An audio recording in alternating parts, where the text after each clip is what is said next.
مہینے پہلے سے انتظار کرتے تھے بچپن میں، پورے گھر والوں کے لیے کپڑے سلوانا، گھروں میں رنگ و روغن کرنا، عورتوں میں مہندی کی رسم، کھانے پکانے کی تیاریاں۔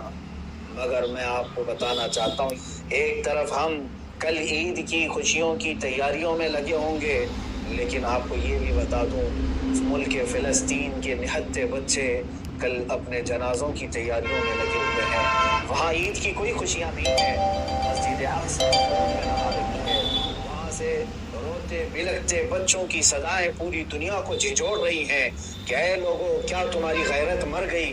تم اپنی عیدوں کی تیاریوں میں ہو، یہاں ہم اپنے جنازوں کی تیاریوں میں ہیں۔ آپ یاد رکھنا، کل عید کے کھانے پک رہے ہوں گے، ان فلسطینی نہتے مظلوم بچوں کے لیے کھانے کی بات تو دور کی ہے، ان کے لیے علاج معالجے کی کوئی دوائیاں تک پہنچنے نہیں دی جا رہی ہیں۔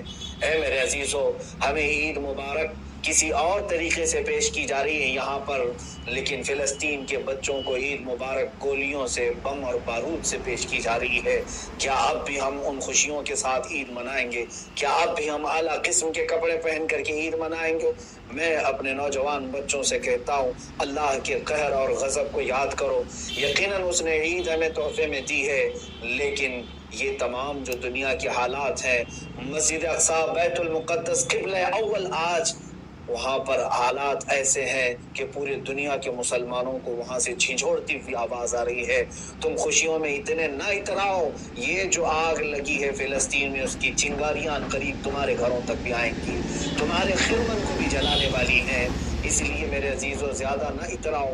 ایک طرف فلسطین خون میں نہا رہا ہے، دوسری طرف یہاں ہندوستان میں ہم عید منانے جا رہے ہیں، جبکہ میرے مصطفیٰ کریم صلی اللہ تعالیٰ علیہ وسلم کی شان میں گستاخیوں پہ گستاخیاں ہو رہی ہیں، گندی گالیاں دی جا رہی ہیں۔ رسول مختار صلی اللہ تعالیٰ علیہ وسلم کی شان میں نازیبا کلمات، قرآن عظیم، اسلام اور اللہ رب العزت کو نشانہ بنایا جا رہا ہے، اور ہم کل عید منانے جا رہے ہیں۔ تیسری بات یہ ہے کہ میرے عزیزو، رب تعالیٰ کا قہر اتنا عام ہے کہ پورے ہندوستان بھر میں موتیں اتنی عام ہیں کہ لوگ جنازہ اٹھانے کو تیار نہیں ہیں۔ لوگ اس قدر مر رہے ہیں کہ لوگوں کے لاشوں کو دریا برد کیا جا رہا ہے، بہتے ہوئے نالوں میں پھینکا جا رہا ہے۔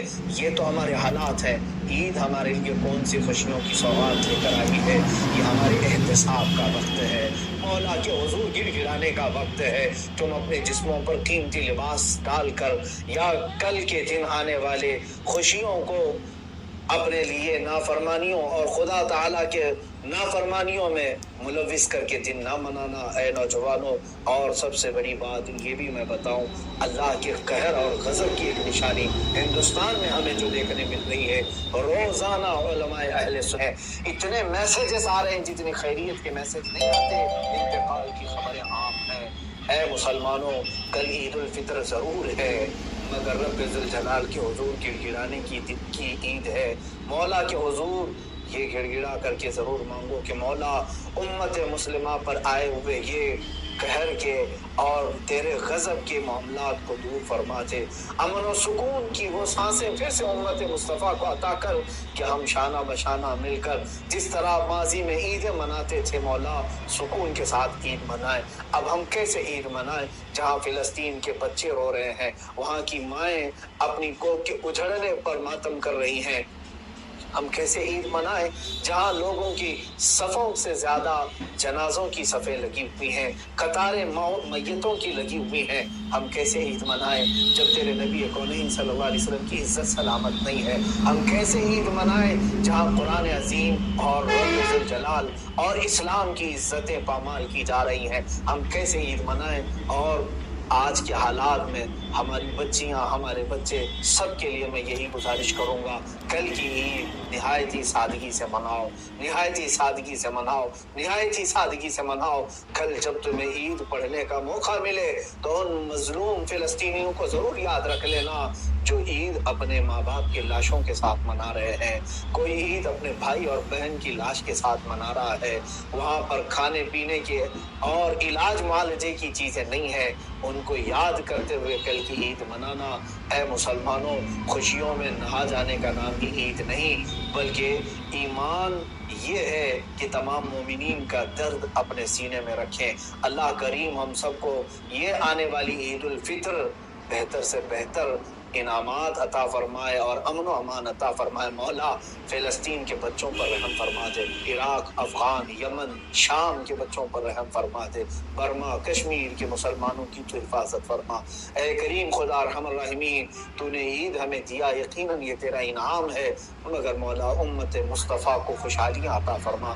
کفار و مشرکین یہود و نصارہ کو تو خاکستر فرما دے، ان کے تمام برے منصوبوں کو تو خاک میں ملا دے۔